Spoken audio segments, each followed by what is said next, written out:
A fiery primetime hearing detailing the hour-by-hour events during the insurrection at the U.S. Capitol. Tonight's hearing, co-led by Virginia's 2nd District Congresswoman Elaine Luria, the committee heard from former Trump White House aides who resigned in the aftermath of that Capitol attack. ABC's Jay O'Brien has the latest tonight from Washington. The House Select Committee investigating the deadly January 6th insurrection, laying out its case that former President Donald Trump knew about the violent breach of the U.S. Capitol, watching the chaos unfold on television, and still waited hours to tell his supporters to go home. President Trump did not fail to act.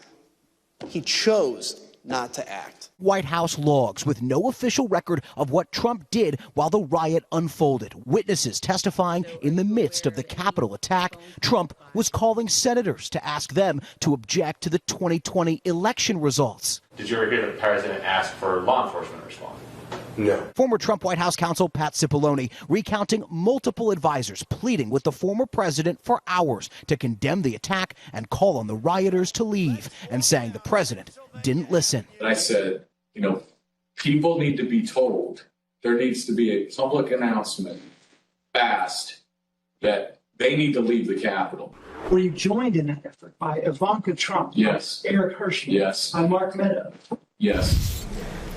Two former Trump White House aides, Deputy Press Secretary Sarah Matthews and Deputy National Security Advisor Matthew Pottinger, testifying live. Both resigned in the aftermath of the Capitol attack, describing how they reacted to Trump's response. He should have been telling these people to go home and to leave and to condemn the violence that we are seeing. The former president continues to lash out at the committee, calling their investigation rigged and one-sided.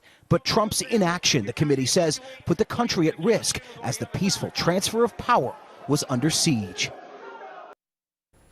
The committee announcing tonight they will hold more hearings in September. The committee's chair, who has COVID and spoke remotely, saying tonight there must be, quote, stiff consequences for everyone involved in January 6th, including the former president.